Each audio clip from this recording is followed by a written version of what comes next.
Hey everybody, it's Rick Bassman up here in the wilds of Maui today on Talking Tough. We're about an hour later than we were supposed to start, but there's a reason for it. It's all on me. Actually, I want to blame my producer, John Pozorowski, because I just love to blame him for everything, even though it's not his fault, which it wasn't today. But what's going on is this. I have two guests on today. You know who they are. You've seen it promoted. It's Doc Gallows and Don Frye, who they don't know each other, which I found out, which I think is great, because in my mind, they are like almost like they're very individual, but they're almost versions of each other from the MMA and the pro wrestling worlds. And what I mean by that is super good guys, genuinely funny, extreme giant personalities. And man, you'll see what it's all about. The reason we've been late, and I want to put this out now, is as you guys know, I'm up here in the middle of nowhere, Maui. There's a major thunderstorm going on. I'm doing this on my iPad today, which I've never done before because my PC won't connect, my iPhone won't connect. So we're trying something new. Connectivity is an issue today. Doc is in the middle of nowhere, Georgia. Don is in the middle of nowhere, Arizona. And all three of us are having major connectivity issues today. So I want to thank both those guys and my producer, John Pozorowski, for being patient enough to stick this out and make this work. I'm not going to go into a long intro like I normally do. We've kept you waiting long enough. Appreciate very much that you're on, and want to introduce my good longtime friends, Don the Predator Frye and Doc Gallows. You guys with us? Thanks for having me on, man. Talking tough, talking shop. I love it. Hello. Hey guys. Man, I'm having a bad time listening to you, partner. Oh man, well Don, we're gonna do the best we can. I explained to the audience that we've got some major connectivity issues. We're busted up again. And we may have lost Don Frye already. John, do we have Don? All right, I'm gonna start with Luke, and if Don We're busted up. You're banging in and out. We're gonna do the best we can here, Don. I'm gonna get started with Doc. Hopefully you'll be able to jump in because the two of you guys I know would vibe so well together. I hope this works. If not, man, Doc, I'll hook you up with Don if you want. You guys should do something on your own sometime because you guys would be absolute gold. Man, I would love to have Don on Talking Shop. Love to hear some of those Japan stories, man.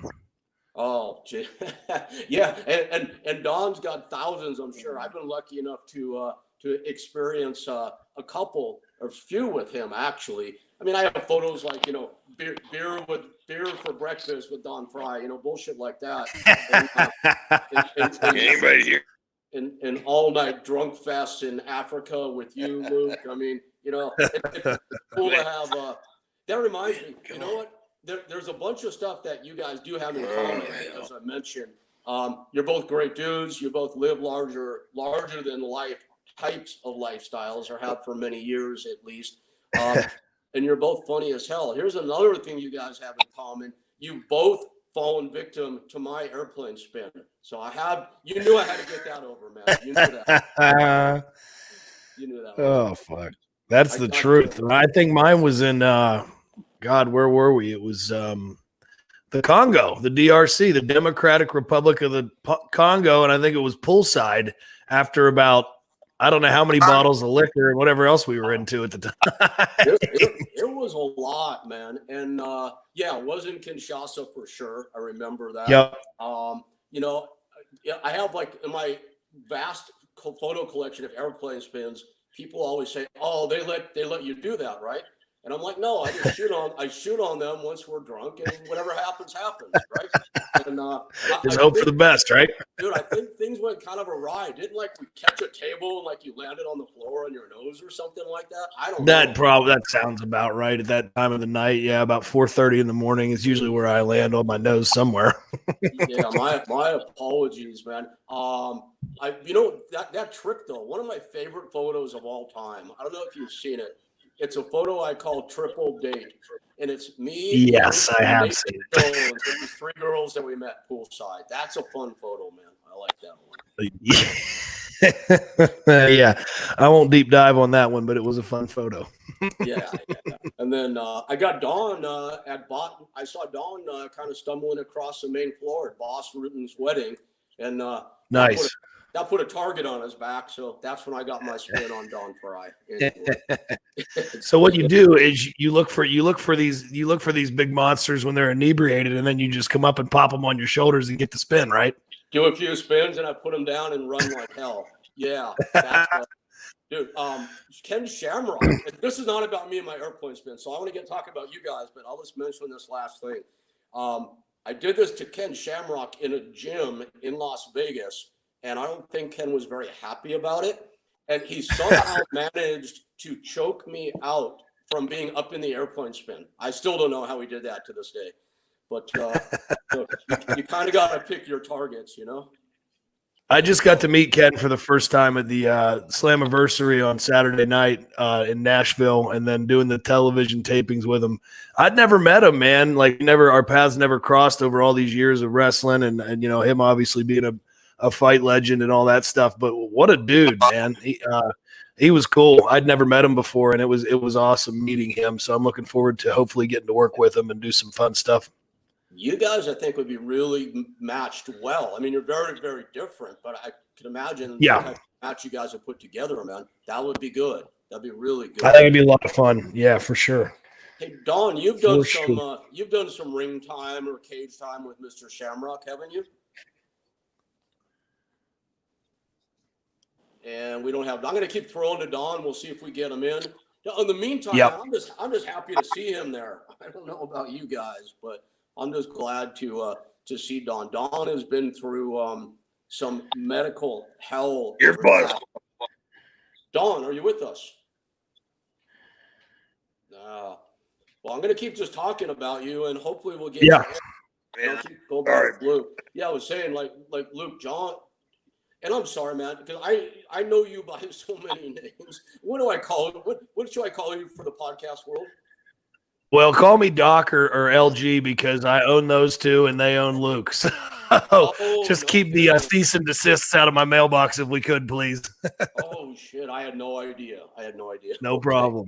All right. And I'm not going to get into all that because I know every interview you do probably wants to know about all that shit. So, man, the other platforms for that for sure. Yeah, that's already been done. If you want to hear about that, go to youtube.com/Talking Shop Podcast. You can hear the whole shoot on that. But that's in the rearview mirror. We got too much exciting, fun stuff coming up to dwell on that stuff. All kinds of new opportunities. Slammiversary live on pay-per-view Saturday night. Impact trended worldwide for the first time in years. So it was really cool to go there with some of my buddies and get some really good buzz for those guys. Really happy to be working with them. And then, of course, August the 1st on American and Canadian pay-per-view starting at 9 p.m. Talking Shop-A-Mania, the worst pay-per-view ever, the greatest wrestling parody you will ever see. The main event is a Boner Yard match, not to be confused with a Boneyard match, where Sex Ferguson will be taking on Chad Too Bad, and one man will be buried alive. So tune in to see who that is. A lot of greats from the professional wrestling world making cameos, from Chavo Guerrero to Heath Slater to Brian Myers to the legendary Rock and Roll Express. Enzo was down here with us. Mike Bennett, Maria Kanellis. The list goes on and on. So if you want to see these guys step out of their serious television wrestling personas, join us, get in on the joke, take the wink. It's all done in jest. It's all done for fun. It's the best $15 you're going to spend. It's 90 minutes of what I think is a pretty hilarious parody wrapped up in professional wrestling. So I hope you guys will join us.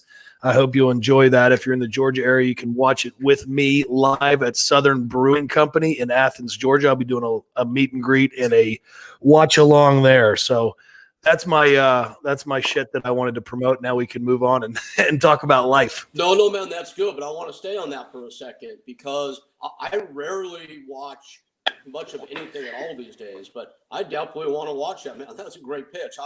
I'm compelled to see that now. So I want to understand again the date and how I watch, please.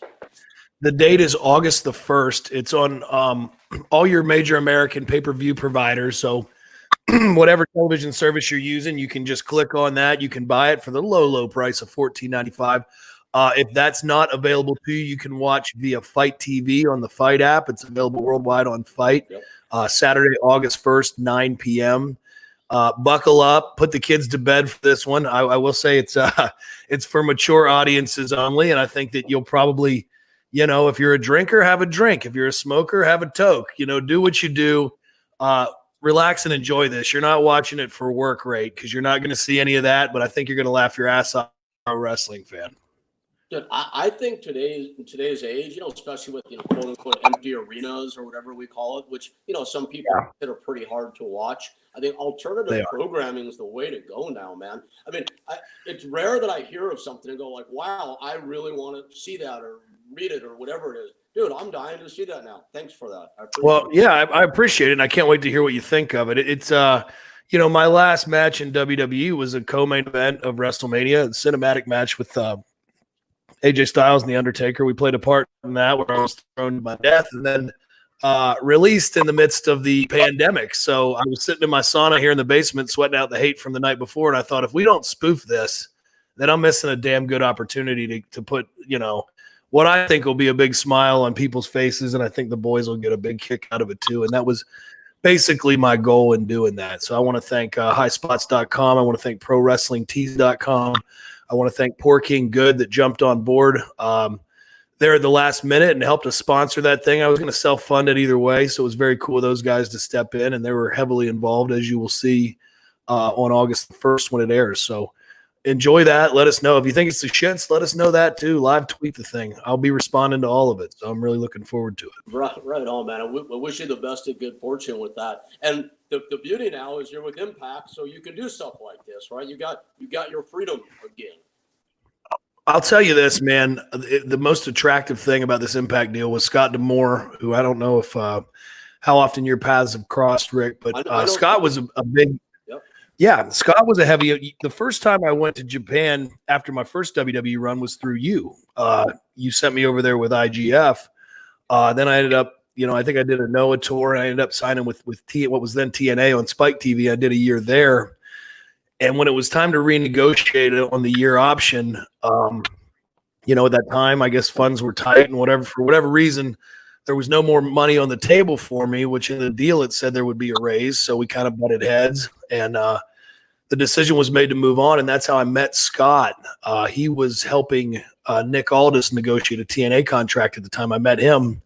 He said, "Dude, have you ever thought about New Japan?" I said, "I've thought about New Japan a lot. I don't know anybody there. I don't know how to get in there." I'd talked to Carl Anderson, my partner, for years now, and met him, but I didn't want to go ask a guy for a job. So I kind of sent him a little brother message. And then Scott said, "Well, let me show you, you to them." And he sent a clip over there. And at the time, to Carl's chagrin, he was in line for a big singles push at the time.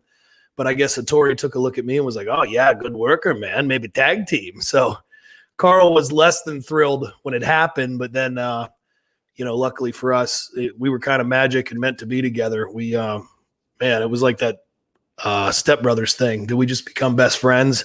We went out and had a kick-ass match in Cork and Hall. He goes, "You want to come to my sponsor?" I said, "Yeah, sure. I don't know much about that." He goes, "Do you like beer?" I said, "Yeah." "Do you like Mexican food?" "Yeah." We've been attached at the hip ever since. So the rest of the day is history, no? Yeah, exactly. But yeah, so I met Scott that way. And, back to what I was saying, he was aggressively trying to recruit us when we were thinking about leaving WWE in September of 19. And this time around, he basically said, "I know your podcast. I know you're trying to work on these outside projects. We got our Talking Shop beer coming out and all this extra stuff I'm doing." He said, "The thing about Impact is, we have a great relationship with our network and we'll co-promote all of it." So I couldn't have been more pleased. He was here on the property. He has a cameo in the pay-per-view. They're promoting it on their television for us. So it's just such a different feeling to have kind of the handcuffs off and people supporting your outside endeavors as opposed to telling you that you can't do things. Right. So that's been very, very cool. That's got to be amazing for you, because you're a very creative guy. You've done so much in this world already. Like, what's left for you in the wrestling and entertainment world? Are you just getting started, or are you feeling like? Yeah, man. I mean, I just turned 36, and if I can stay healthy, I'd love to be in the ring for 10 more years. I've always said if a guy's healthy between 35 and 45, he can keep the injuries down. That's when you're in your prime because you really become comfortable with yourself as a performer at that point, and the nerves are gone. You know who you are. You understand yourself as a character and a performer. So I really feel like the best of this shit is yet to come. I think we can put Impact back on the map. I was very happy with the buzz Saturday night coming out of Slammiversary. The TV that aired last night I thought was great too. A lot of new talent. And the other cool thing is Scott put a carve out in our contracts where when the world's back open, we're allowed to freely work for New Japan Pro Wrestling, which is a passion of mine and my tag team partners who spent 9 years there before I had shown up. So it's going to be very cool to be able to do both and do our outside stuff. They're putting my shows I run here in Georgia, the Lariato Pro Wrestling shows, will be part of the Impact app, Impact Plus. It's $7.99 a month. Tons of cool independent content. Every pay-per-view Impact has ever produced is available there. And now you'll be able to see my shows loaded with my local talent from the school and a lot of Impact guys and myself. So it's exciting. Sounds ideal, man. Things happen for a reason, don't they, at the end of the day, as it turns out. Absolutely. How about you, Rick? What's going on with you, man? Well, I will glad to tell you, but I want to see if we have Don Frye by any chance. And yeah, if we don't, John, because John's an incredibly creative producer. He's got this horrible show called the Two-Man Power Trip of Wrestling. Actually, it's an awesome show. It's one of the top pro wrestling podcasts out there. I believe you're scheduled for it. John's a very creative producer. John, is there anything that you can think of that we can do to involve Don Frye? I love seeing Don there. I really do. I haven't seen him in so long. Is there any way we can involve him in this conversation that you can think of? I was hoping he could hear us because before we were tapped in and we were talking and he had his dog with him. So it was all good. I don't know. Somehow we lost some connectivity. I'm going to try partner, can you hear me? Oh, there we go. There he is. There we go. Yeah, that worked. Yeah. There we go. I can hear you all. You sound like you have.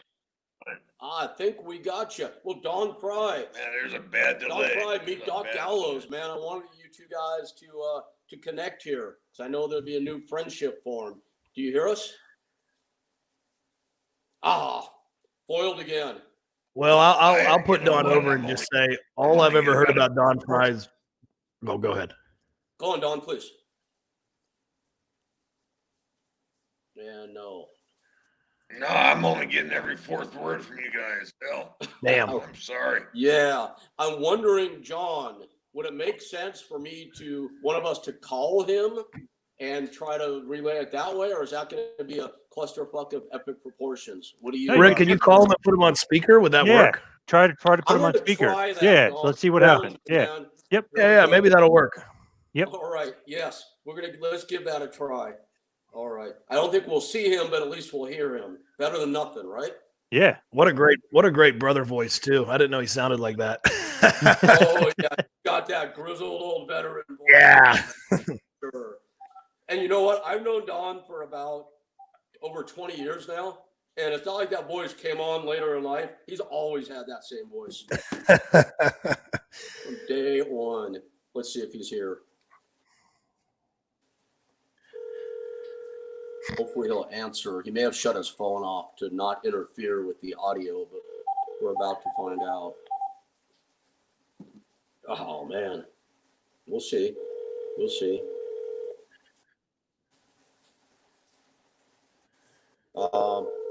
He's not answering his phone. John, we'll try him again in a minute. Did he? Okay. Don, is that you? All right. Here's what we thought, man. This is not the highest tech solution of all time, but here's my phone in camera view now. Listen to the new star of the Talking Tough podcast here. My phone. Better if I actually cover myself up. There you are, Don. Can you? Doc Gallows, Don Frye, can you guys hear each other? How you doing, partner? Hey, Don, great to meet you over the phone, man. I've heard nothing but what an awesome guy you are, so this is cool. You're a hell of a liar, but I'll take it, partner. All right. I think the connection works. Beautiful. Beautiful. All right. Yeah, Don, Luke and I Doc and I go back also. We've had some pretty crazy experiences together. One thing I know about him, I know many things. One is he's an awesome on-camera personality as an interviewer also. So I want to do something kind of odd, if you don't mind, and turn the deal over to you for a second, Doc, for you to talk with Don. You want to try that? Oh man, I would love to. Aside from, Don's illustrious fighting career and the legend that he is in that world, when I first started going to Japan, I heard that Don Frye is one of the most fun wild men ever to step foot in that country as a gaijin. And I don't think I lived up to it, but I damn sure tried. And I had a lot of fun over in Tokyo, Osaka, all over that country. So I just love to hear a Don Frye story about give me a hell of a night out. What's a night out for Don Frye in Japan look like at a sponsored dinner with some good characters from the fighting and pro wrestling world? Oh man, I tell you what, I wish I could remember. Well, You got one for us, Don. I know you got. I personally had the profound privilege of witnessing a few. What stands out for you, man, in all the thousands of crazy career episodes that you've had? I got real lucky one time, and Hawk came over, Mike, and Yeah. it was a few days before he passed away, maybe a week or so, I don't know. And we went out drinking that all night long, man. And we're at a bar and we're getting ready to leave. And he's smoking a cigar, and there's an Indian god statue, and he puts a cigarette out. And went, "You're not my fucking god,"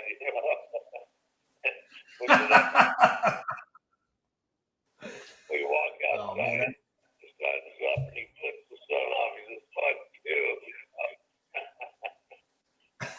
Oh man, that's good. Hey, I got a good one. Time around Hawk because I was breaking in about the time that he passed, unfortunately. But yeah, I would have loved to. Hawk was quite a guy, man. You must have known him, I'm sure, huh, Doc? Just briefly, I broke in 2002. I was 18 years old when I started. I think Hawk passed in 2003. So just met him in passing as a really young guy, and he was very cool. And then I knew Animal a little bit too later on, but I didn't get as much. There's that group of guys. I always hear that I would have got along well with, that unfortunately left us too early. Like Kurt Hennig, whose son Joe is a great friend of mine. Sounds like he was a hell of a brother. And Big Bassman too was a guy I met very young when I was just starting out, and I've always heard the same thing about him. I just the only regret is I didn't get very much time around those guys, because I think it would have been a great time, and I probably could have learned a thing or two.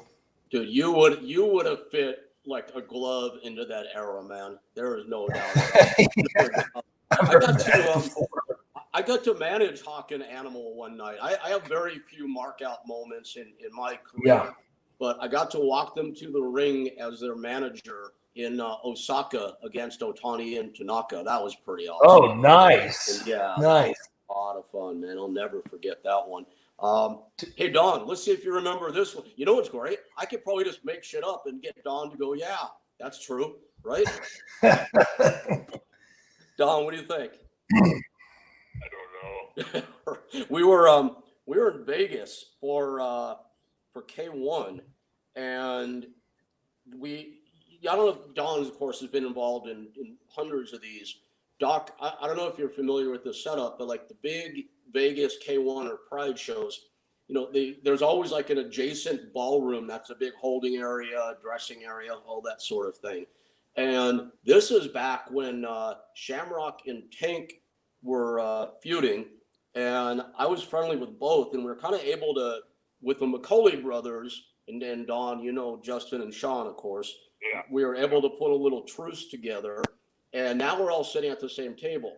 And the next guy joining us at the giant table is Don Frye. And now I'm going to sound like I'm doing some like unabashed name dropping, but there's a reason for it. Then there's Boss Rutan, then Mark Holman, then Mark Kerr, then Alan Goes, then Marco Cruz. And it's going on and on. we're all at this table. So somebody, and it's not me, because I would gladly take credit for this, someone decides it'd be a great idea to go to Olympic Gardens, like the Disney World of strip clubs, right? So we go, and you can imagine that group walking into Olympic Gardens, right? The bouncers there, if you remember, they look like roided up refugees from Chippendales. You know what I'm talking about? And there's like 30 of them also. It's a big, big place. And we all got a little liquored up. And here's the part I want to check Don on.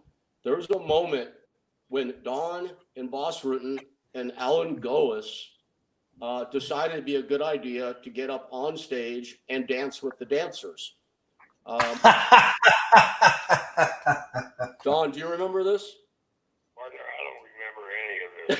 All right. Well, man, it was people. By the way, hey, you know what I always say? You can't be mad at a man who doesn't remember. I've had a lot of those moments throughout my career, and somebody will say, "You know what you did last night?" And I say, "Listen, you can't be mad at a man who doesn't remember. If I don't remember I was there, I can't be guilty, at least in my eyes." No, I was just going to say the same thing, man, because I'm very similar. So many times people say, "Hey, remember when that happened?" I'm like, "Nope." No memory. And then, man, it is what it is. It's part of how we all lived a big part of our lives, I think. And no apologies here. And it is what it is. No. It's all and Don can attest to this even more than me, but this is the truth. And I mean, yes, it's a scary thing to talk about, but when for me, from years of football, college football, and pro wrestling for almost 20 years, there's a lot of times I've been hit in the head, and there's been a lot of nights out. A lot of that shit's lost and gone. Guys will come up to me that I haven't seen in 10 years and go, "Remember that night in Boston and you did this and you pissed in the pot?" And I go, "Nope." And I really don't. I'm not saying I didn't do it, but I don't remember the shit. You and me both, all three of us, brother. And not that this is like a great ending to that Vegas story, but what happens is I end up going to the bathroom and I get descended upon in the bathroom by like 5 of these giant Chippendale bouncer refugees. And, for some reason, at my massive 5'4", 135 pound, I guess maybe it's my Napoleon complex, I don't know, but people always think I'm in charge of shit. So the bouncers come up to me and they're like, "Yeah, can you control your friends?" So what were we going to say a moment ago? Nope. I don't know, man. Good luck. Nope. Yeah. Nope. Anyway, that was a fun night. Good time. I can't, and if I could, I wouldn't want to, because I want to see what the hell happens next, right, Rick? Right. That would have been a better answer. You're right. I wish I had thought of that. Oh my God, man. What else would you ask Mr. Frye? Oh man, I'm a story guy.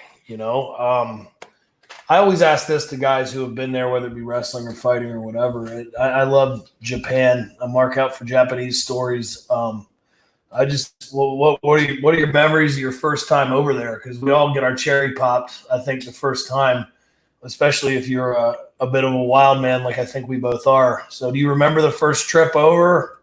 You remember what you were doing fighting-wise and anything that ensued? Hell,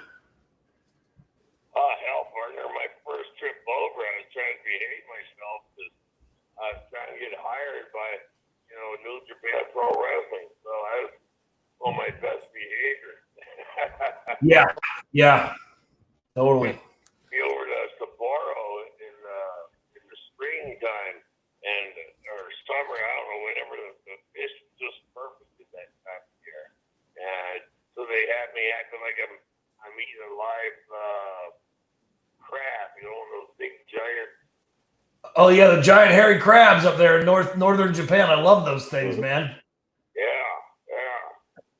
We got 2 foot, the 2 foot body, and then the 4 foot legs.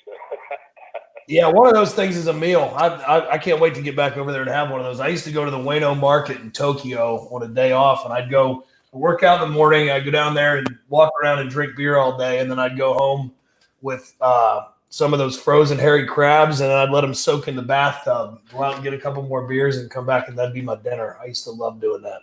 I had gout like a son of a bitch a lot of the time I was over there because of too much beer and too much Connie, but yeah, Yeah, my favorite thing is eating at Ribera's. You know, I just love Ribera's. And Yeah. so solid that they feed you, you know, as much as you want to eat, and then they don't charge you a nickel. You know, they won't take your money from you.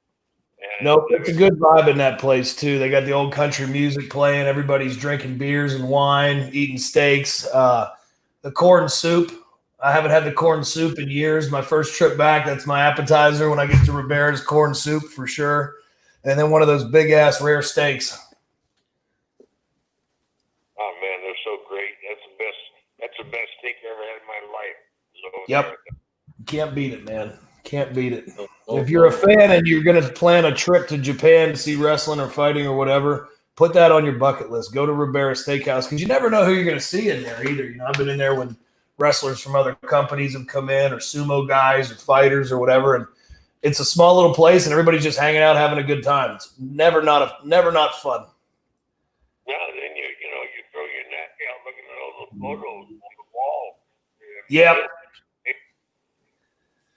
Yeah, that's the coolest part too, is walking around looking at the pictures and stuff. They got some good shit in there. And they almost need to make it bigger because they have to take them down and rotate them now because so many of the boys have come through over the years. You know, like you can go in on a Thursday and there'll be different guys on the wall than there are on Saturday. Yeah, I noticed that, man. You're right. They should. It's like I always thought the Hard Rock was going to come in and buy Ribera one day just to make it like into a museum of sorts. But man, I miss that place too. It's fun to hear you guys talk about it. Reminiscence. Wow. And, so Don, that first trip, so you're behaving yourself. You know, I was in Japan with you at least a couple of times, and man, Doc, it was great being there with Don. Certain impressions, things that I remember are, you know, a guy very much comfortable in his own skin, not having to like quote unquote behave anymore, and doing what he wants to do, but always being a nice guy and a genuine guy and a gentleman. And Don, was there a time and place where you kind of felt like Japan was your world and you were made for it? It was made for you? Oh man, come on! Every time I go over there, it's like a second home, man. I mean, the people treat you so good. The culture beautiful. It's a great place to be. You know, if they let me have my firearms over there, when I couldn't live in the U.S. Yeah, no kidding, huh? You know that final Pride show indoors, whatever. I know we're all given to exaggeration in this business, but I think it's 50, 60, 70,000 indoors, whatever it is. Those domes, That's awesome. You've been in, they're crazy. It was there for the final Pride show. I was cornering for Butterbean, and which was awesome. Beans all. Do you know Butterbean, Doc? I love Butterbean. Remember we had Butterbean with us in South America. That's right, in Guyana. Oh my God, that's a whole nother thing. So I cornered Butterbean. He won his match by submission, oddly enough, and got such a monster pop. And I'm like, wow, Pride's final show. There are the top Japanese stars in the world are here. Bean, you just got absolutely the biggest pop of the entire night. And then later was Don Frye and James Thompson. And I'm like, oh, well, after Don Bean, you're now number 2, dude. And it was amazing to me, you know, how you were, I mean, not amazing, but impressive how highly regarded you were there, Don. And that's, I mean, when you think about that now, is that like, do you think it's amazing? Or is it just like another thing? Oh yeah, it's amazing. Of course, you know, it's people throw this word around a lot, but it's a hell of an honor to be treated that way and be received that way. And I don't use the word honor a lot because it's overused, but it really was a major privilege and an honor to be there and be treated that way. We were eating lunch one day, myself and Steve Owens and a couple of my training partners, and this older gal, older at the time, shit.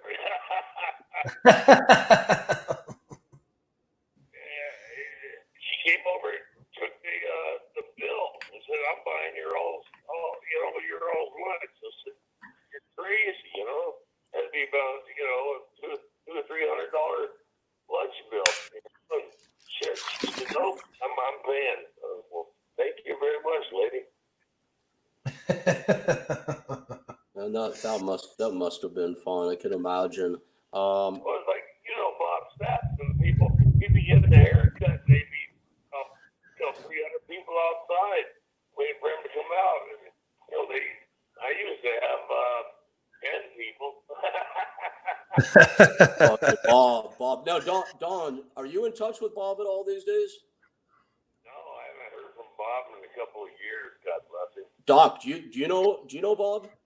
I know Bob. When I was in New Japan, a lot of the stuff he was still coming in and out for, he was staying in the Tokyo Dome Hotel. And there was a point where, you know, I was in Japan about 35 weeks a year. So basically I called the Tokyo Dome Hotel my apartment. So I'd run into Bob a lot. And we had him on our old podcast. You know, we had it before going back to WWE, and had some pretty fun nights hanging out with Bob. Bob's larger than life in that country, as you guys know, still to this day. And his level of fame is pretty unparalleled, because it almost was bigger than the wrestling and the fighting and all that. I mean, he was a crossover legitimate celebrity in that country, and just an attraction that people wanted to pay to see. And when you walk down, you know, when I walk down the street, just being a big dude and being a New Japan guy and all that, like, some heads will turn. But when you walk down the street with Bob Sapp, it was different, man. I mean, you know, I wasn't alive for Beatlemania, but people would lose their shit when they saw Bob coming. It was really cool. You know, would you say it's on a personal note, that'd be fairer to say that Bob Sapp is crazier than the three of us combined? I think that's a fair statement. Oh, hell yeah. Oh, our old podcasts aren't available anymore because of some of the content doesn't hold up time-wise. But I remember having Bob on there one night, and Carl and I were, I don't know, 15 beers deep, and Bob comes in to do the interview, and we're trying to be, you know, for us, some semblance of professional. And usually we're bad about talking over people, and we want to tell our own bullshit stories and all this. You want to talk about controlling the room? I think I said, hey, this is Bob Sapp. And I didn't say another word until Bob Sapp was finished an hour later. So. Oh, man, you know, don't take this wrong, because I love Bob, but he is nuttier. He is nuttier than the day is long, man. And yeah, I've got something. You want to hear a Bob Sapp story that will make both of you sick? It's kind of a business. Well, it's a business story. It's not that exciting, but I'm going to tell you guys this. I don't think I've ever publicly spoken about this before, but I was representing Bob to go into WWE. It was very close. I don't know if you've ever heard that or not. I don't know this story. Yeah. It was at the height of his fame in Japan. And, you know, famously there, he was having contract problems with K1. So he was working unsigned. And we went back and forth with WWE for half a freaking year, if you can imagine that. Vince was like salivating. You know, he's a Vince type guy, especially in that era. Oh, yeah, totally. Bob made this negotiation more difficult than, I mean, it's like you'd have to try to make it that difficult and multiply it by 10 to even get an idea of how this thing went down. And WWE, you know how they are. You don't mess with them too much in the negotiation. You know how that goes. They right. Yeah, they're really finicky about agents and all that kind of stuff. Yeah. They kept capitulating and opening the door and making concessions that you wouldn't even begin to imagine. At the end of the day, Bob screwed the deal up. But I'm gonna throw this out to you, and you won't believe it, but I'm gonna ask you or tell you anyway. What do you think the guarantee was on his 2-year deal that was in front of him? I mean, I'm sure the downside had to be $1 million or bigger for the downside guarantee. But I know the Brock Lesnar number, so I'd say north of $1 million. $5 million a year for 2 years. And I know it's like impossible to believe. People listening to this right now are going to go, oh, that's fucking bullshit. But, you know, I have the paper or the electronic document, I should say. Yeah. And anyway, and, you know, as the ever greedy agent, I was pretty bummed to losing my 10% on that one. But why the hell did Bob not take $10 million from them? You know, I mean, you know how it is. You and Don both know this. You achieve a certain level of fame and height and earnings, people hear about, the kind of money that you made, and it's in all the sheets, so people know what it was. And that's to them, that's all the money in the world. They're like, oh my God. But you've worked so long, and just like Don did when those big purses, you guys worked so long and so hard to get to that point. When you're at that point, you're like, oh, okay, well, yeah, that's just how it's supposed to be, right? It is 100%. And that, it's like not that big of a deal anymore. And it makes you a stronger negotiator, especially when you're in the heat of it and you're hot like that. So, I mean, that's definitely another level from where I was, but when you put it that way, it's very understandable. Yeah, he was just there, he was out because if you feel like you're worth it and people are going to offer it to you, then I mean, hey, that's the world we're playing in right now. And that's, I went through that in September when we almost went to AEW, and then the regret of the signer's remorse, and then what happened with the pandemic and all that stuff. So we were lucky to come out of that and land what I think are very generous deals from Impact and from New Japan. But yeah, with Bob playing with that kind of money, but also having that level of fame, especially in Japan at the time when there was big money to be made in Japan. Yes. I mean, yeah, it does make sense. Yeah, and Don would take Don. This is kind of a personal question. I'm guessing you probably won't want that answer, but I'm going to ask anyways.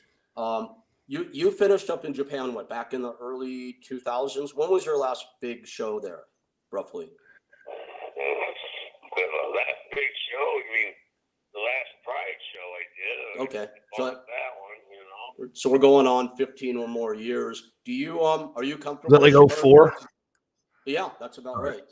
Yeah. Are you comfortable sharing what the main event purses were back in those days, or would you rather not say? No, I'd rather not. Okay, all right. I was just curious. I mean, I know what they were. They were big numbers, Doc, and but Don was at that level. He earned it. Hey man, I always say this. I was never a guy, never a fighter. I respect the hell out of that, but I was never a guy who would hear a guy's wrestling contract number and go, I'm jealous of that, or fuck him, or why did he get that? Because when you hear a guy get a big number like that, you go, hey, that means that number could be available to me at some point, and good on them for getting their money while this lasts, because as we all know, this shit don't last forever. So get all that you can get while they're going to give it, and take it, because it runs out at some point. So I don't know what it was, but I'm happy you got it, brother.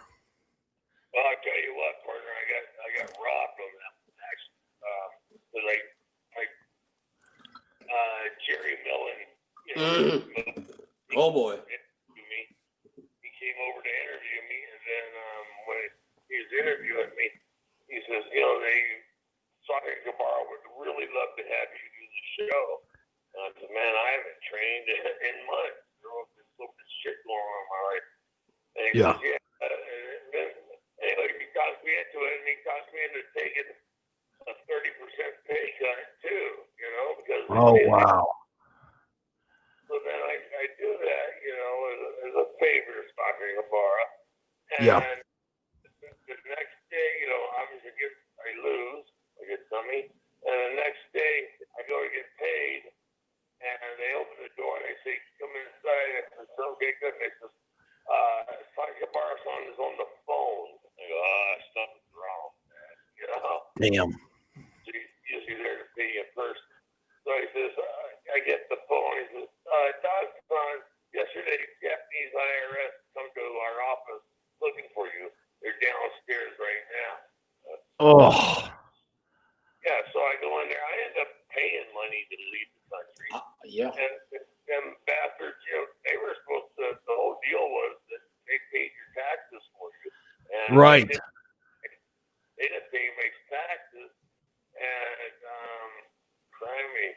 who's the guy, who's the fighter that's in charge of professional fight league? Ray Seffo? Yeah, I guess they had a big meeting, telling everybody else. I guess they had Ray was fit to be tied. He's going to kill somebody. Yeah. I was there. That's terrible. I remember, Don, being in the lobby with you after all that. I remember seeing you in some lobby meetings, and I'm like, wow. I felt like such an ass. I go up to Don. I'm like, because it's meeting with people who looked really sharp, really well put together. And I'm thinking there's, major Japanese movie producer signing Don to another huge deal. And Sure. so I saw them, like the meeting end, I go up to him and go, man, that looked like something that was really good, huh? He's like, that was a fucking Japanese IRS, man. I'm like, oh, shit.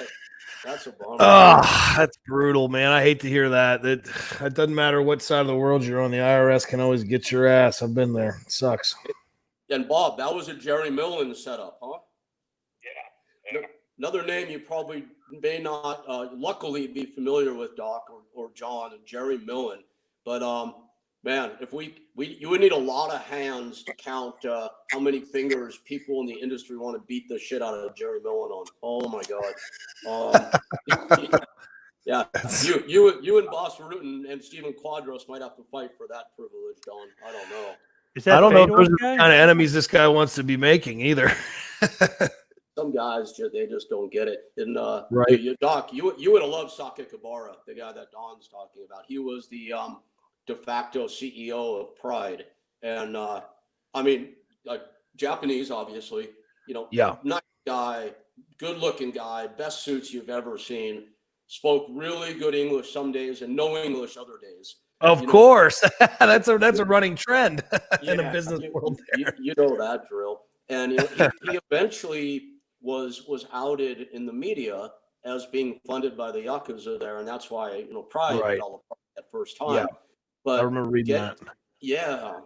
And it's a privilege to get to and Don was a million times higher level than I ever was in Japan, but I got to hang with Sako Kabara on that level and kind of get to experience some of the Yakuza hosted stuff over there surrounding Pride, man. Yeah, again, you would have thrived in that environment. It's a different world, man. That was some good times.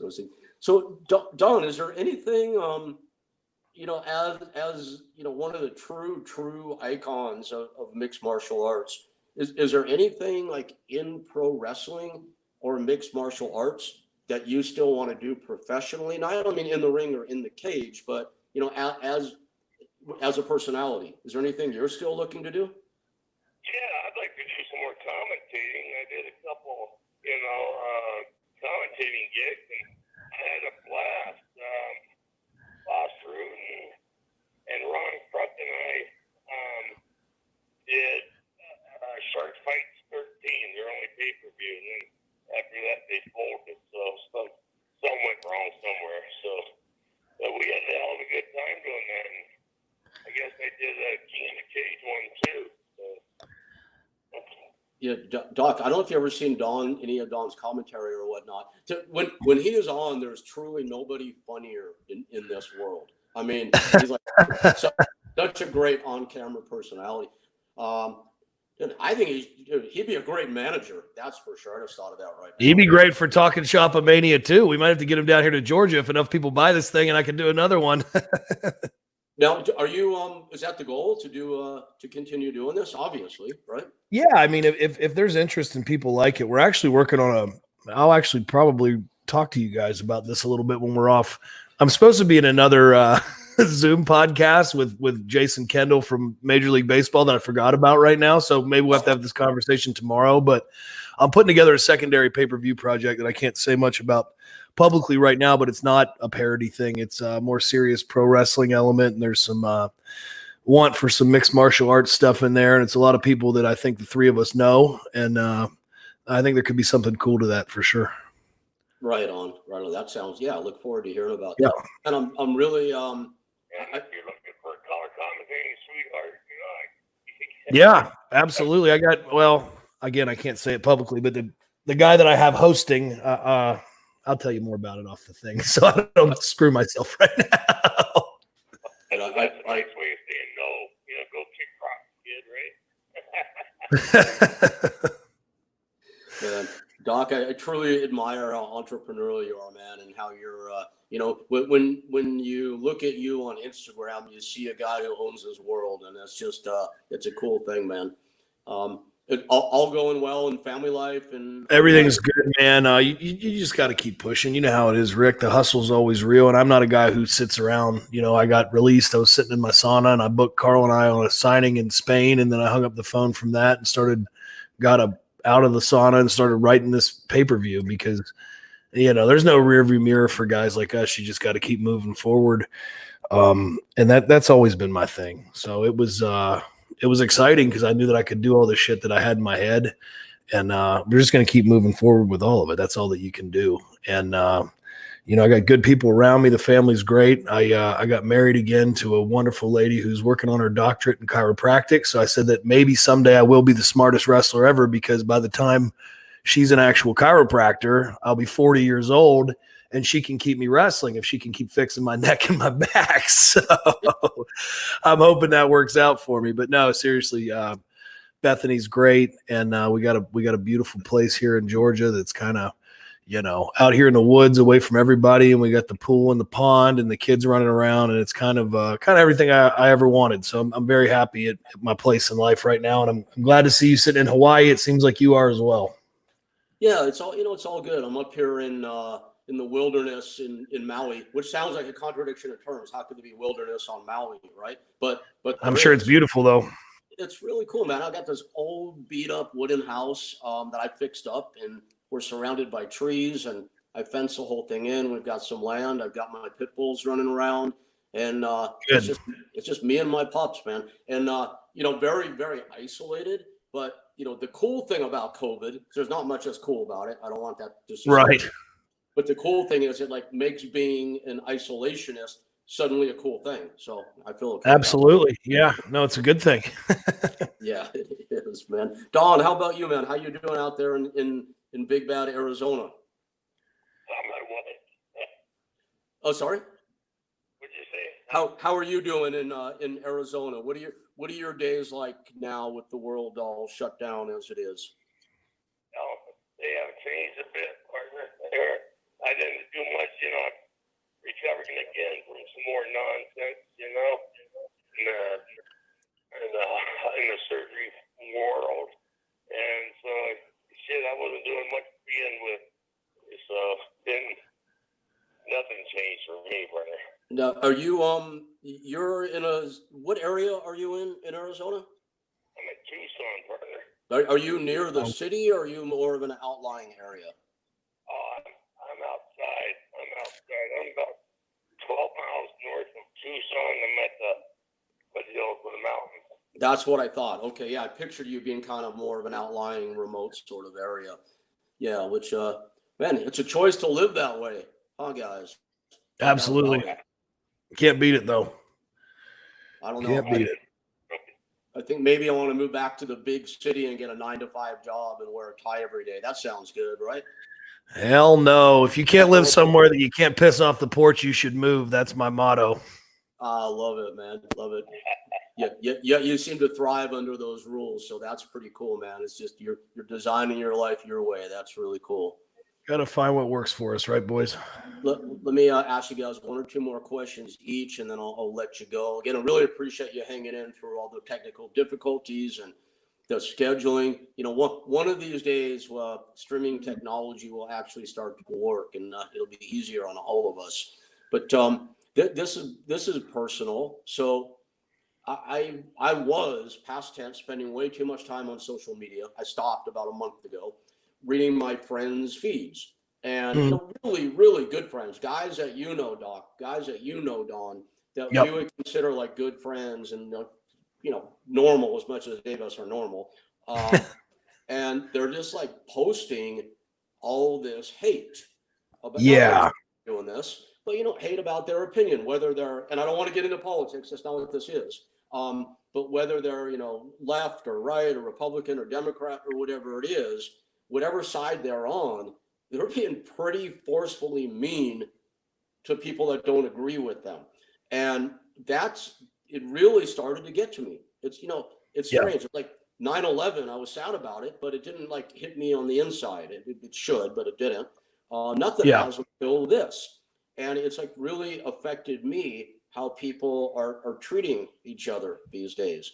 Have you noticed that in your day-to-day? And if so, how do you? Yeah, I think that's one of the negatives about social media, because there's a lot of positives when you're promoting a brand or doing whatever you're doing. I don't ever speak on religion, politics, any of those kind of hot button issues, but it's kind of given a voice to negativity, which I think sucks. Because if you feel one way and someone feels another way, it's not your place to necessarily tell them that they're wrong, especially in a public forum where I see a lot of people will almost try to recruit, other like-minded people to gang up on whoever they disagree with. And it's an ugly scene, man. And I don't think that it's making the problem better. I think it's making the problem worse. So I do agree with you on that. I'm on there a lot, but I'm on there promoting, and I'm on there trying to make you laugh or saying something that I think is positive and can give you an outlet to get away from all this shit, as opposed to trying to stir it up and making it worse. Whichever side you're on, these are some trying times in the United States of America. And I love this country. I love living here. I love my freedom. And that, that's all I'll say on that. But you can see the flag behind me. Guys, stop spreading the hate. There's no reason for it. That's why we're all in so much turmoil. Agreed. Yeah, thank you for that, man. Beautifully said. I think I'm going to go back to this recording and transcribe all that and use it on my next podcast. So thank you. It would make somebody mad, I'm sure, but it's just how I feel. No, I 100% agree with you. I mean, you just articulated so well exactly how I feel. So seriously, thank you for that. Absolutely, man. Don, how about yourself, man? Do you subscribe to what's going on with people pissing on each other these days? Does it not bother you? How are you feeling about the world these days? Well, not the same size, same way as he was, but he was more profound in the way he's going to say, or the way he stated it. I'm going to say everybody's just a bunch of chicken shit. Yeah. Bunch of asswipes, they'll talk shit, but they won't come off their porch, Yep. And they're hiding, and so they feel safe enough to talk this way. I mean, everybody's a badass when nobody knows your address, right? Keyboard warriors, man. Man, I would dare say that's as articulate a description of that I've heard as well. Before I let you guys go, John Pozorowski, my faithful producer, also the owner of Two Man Power Trip, he always has better questions than anything I can come up with. John, you have anything for the gentleman before we let them go? Just a maybe controversial question, maybe for Doc, if I can. I don't know if I can do anything controversial, if that would be allowed. We'll see what the question. Back in Deep South, that whole thing with Bill DeMott and that whole stink face thing and that whole thing. Did that really go down? And like the Zack Ryder stuff, like how did that all go down? Or is that all bullshit and BS? A lot of it's blown out of proportion. We had Bill trained us Japanese style. We come in, we do 500 Hindu squats. We run a mile or two. We do 200 push-ups, 200 sit-ups, and then we'd start bumping. And it was hard. They didn't air condition the building at first, and they were looking to weed people out because the business has gotten softer since all that went away. Yep. And a lot of that went on. I was there from the day Deep South opened till the day that Deep South closed. People say I'm a Bill DeMott guy or I'm not a Bill DeMott guy. I got along with Bill and I appreciated him being hard on me because I was young and I was green and I needed it.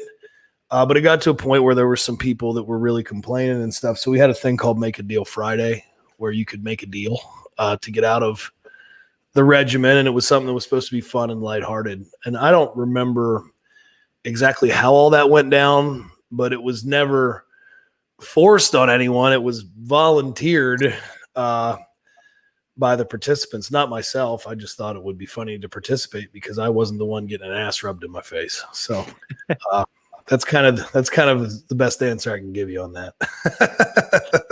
And for Mr. Don Frye, just kind of take us back to that Takayama fight where you guys legit just destroyed each other. What was the mindset going into that fight? That's one of the greatest fights of all time. It really is. Thanks. Thank you. Yeah, but, it's a privilege to be in the ring with the guy, with Criminy. Toughest guy walking the foot. Well, I can't say that now. God bless him. He severed his spinal cord here, a couple of years ago. And so now he's a quadriplegic. But yeah, he stood there. He took most of the damage, so he's the one who made the fight. But it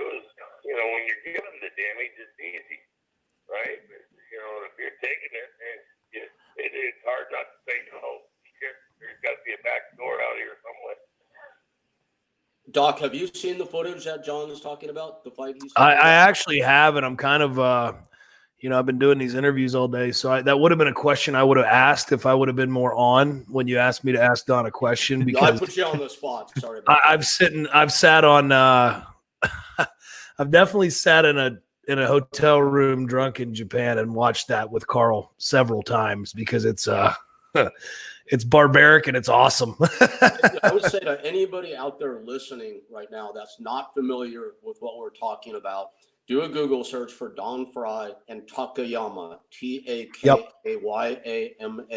and you will see the most insane mixed martial arts fight in history. That's a very fair statement. Very fair statement. Yep.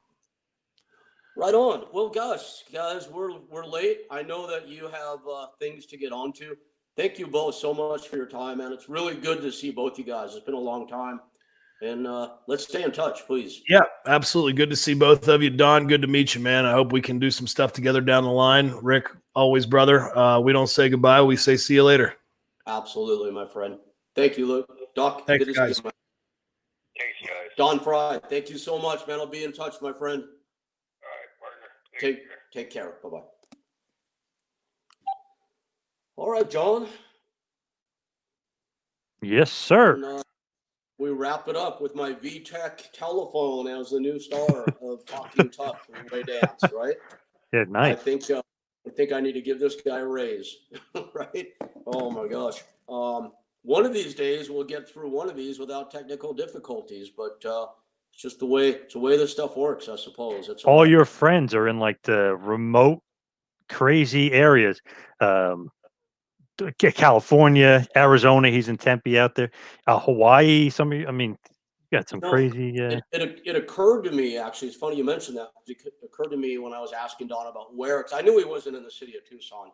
I know he's up against the foothills, and it's like actually a tiny little town, but not far from the big city. And I don't know, maybe it's our age or the life experience or type of experience that most of my guests and myself share. But I think we all tend to kind of get out of town at a certain point. So yes, Seems like it. Yep. We end up in these places with lack of connectivity. Oh well. Yep. Got to trade the bad for the good, I suppose. That's all right. But you get the nice weather and the nice atmosphere, though. That's for sure. Get some peace. That's for sure. Yes. Well, right on, man. That was fun. It was good having those guys on. It's a lot of fun. And, Awesome. Yeah. Are you gonna watch? Doc's pay-per-view? I think I am going to now for sure. I saw the trailer for it. It does look hilarious, but also they have like a lot of like guest spots and like random guys popping in and out, and some guys you didn't think you'd see, and just some random ass guys that maybe some people may not even be familiar with. So I'm definitely going to check it out. It looks awesome, to be honest, and I love those guys. I mean, Gallows and Anderson are the best. Yeah, I'm gonna watch it for sure. Where can I see the trailer for that? How would I find it? Just look it up on YouTube. Or even Fight TV has it up. Fight.tv has a trailer up too. But when I was in YouTube before, I put Talking Shop Mania trailer or something like that. But if you go to Doc's Twitter and all the other stuff, he's got it posted everywhere. They're really pumping it up, promoting it hard. That sounds really cool. Well, anyway, I'm glad to hear you're going to have him on your show. You're connected with Don Frye. Hopefully you do bring Don on one time for a one-on-one when the connectivity is good. Yes. Had him on a couple years ago. He was awesome. Dude, he is such a great personality. And such a good dude too, man. Yeah, he told a great story about him injuring Inoki for real. Great stuff. I know that one. Yes. Yeah, good stuff. Inoki loved Don Frye, man. Don Frye was like Inoki's favorite gaijin. I know that for a fact, and that's a pretty big deal. Yeah. All right, man. I think we've done enough online stuff for one day. I don't know about you. I mean, you're 6 hours later than me. You're still going strong, and I'm kind of over it. So I think I'm gonna go play with my dogs. Sounds good. All right, John. Thank you. I appreciate it as always. Rick Bassman here on Maui, signing off for John Pozorowski and the two-man power trip. I want to thank our guest today, the immortal and legendary Don Frye, and truly one of the coolest dudes I know, Doc Gallows. Thank you, everybody. Rick Bassman here for Talking Tough. See you next time.